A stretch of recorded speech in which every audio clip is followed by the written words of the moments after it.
are at the Ferris wheel in Pripyat. We've had to limit the number of drones going up because it's just affecting everybody's connectivity. But one of the guys is up with an FPV now, and boy can he fly it.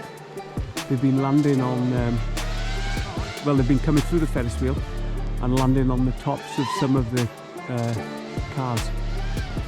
But one of the guys did it the other year and crashed his drone inside one of the cars and under a seat, so you couldn't even use another drone to go and get it.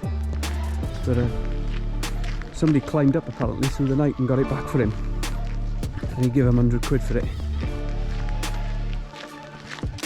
The town was only 15 years old when it was evacuated, so everything was very, very new, including obviously this fairground, and it was apparently the place to be, to live, because all the facilities were so new and good and all the rest of it. And yeah, full-time fairground built in your town, you know. Here's another icon that you see loads of photos of, but well worth seeing. The old dodging cart, complete with the booth.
We've had breakfast at the hostel this morning and made our way to Duga radar station.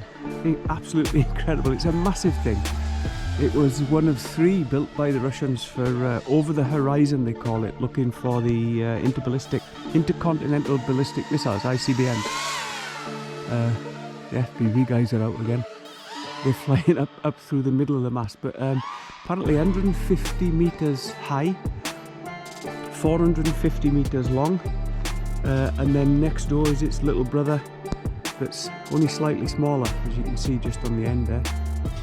And next we're going to go through the other side where the guys are stood there, through the trees at the back, into the control room for this. So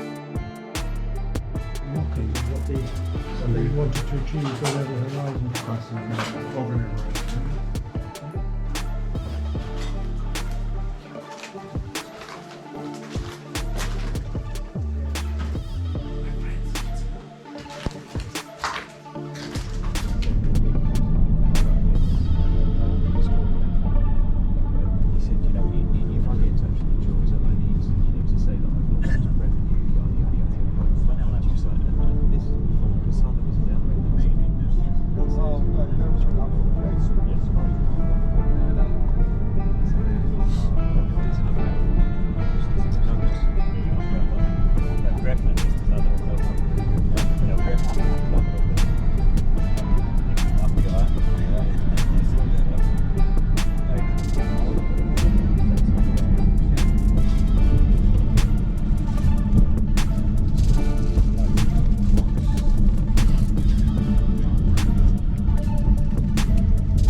We've come now to the old stadium in Pripyat, which I couldn't see on the drone footage that I'd taken from the fairground, which is literally a 2-minute walk away. And there's not much left. As you can see, all the seats are rotting and falling to bits. Apparently this would be some sort of track, and in the centre, where the trees have now reclaimed, used to be a football pitch, but little left of it, as you can see. Fascinating place, absolutely fascinating. If ever you get a chance, do come.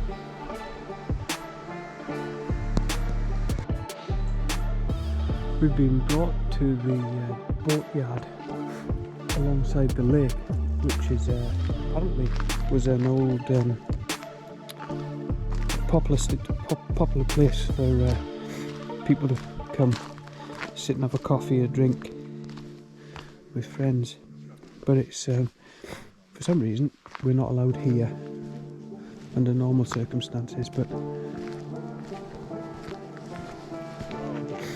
we've been told that we can come as long as we keep quiet and don't make too much noise, etc. So of course what everybody does is stick drones up in the air and make a load of noise.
In the middle for a photo of you. Yeah, that was actually quite good there. Titanic thing.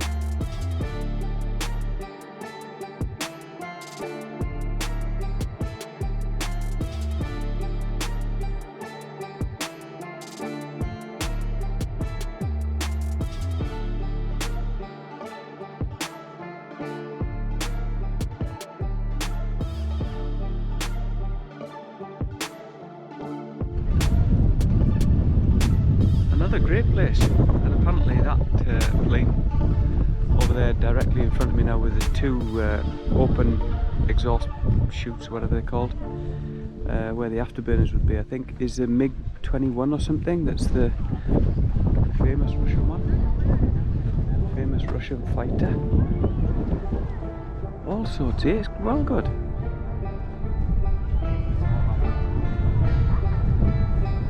This is obviously some sort of special thing with a glass dome in its nose. Strategic military transport aircraft.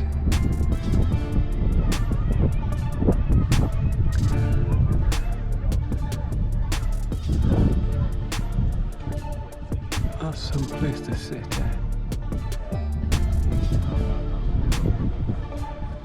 Do you narrate like Stephen does? These are the famous fighters from within the Cold War. Then this, the second one is the MiG, I believe, I'm told, 21. That was the famous one that you wouldn't want to see in your rear view mirror. It is quite a fierce looking piece of kit. MiG-29, sorry.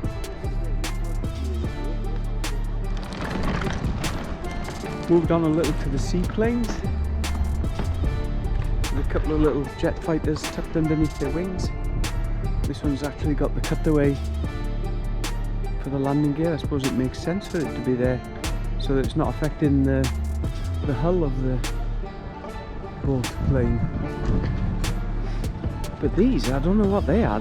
I suppose they're longer range fighters, but they're massive. They're like half the size of Concorde. They're not just a little nippy fighter like the MiG was. So we'll have a wander around there and see what they are.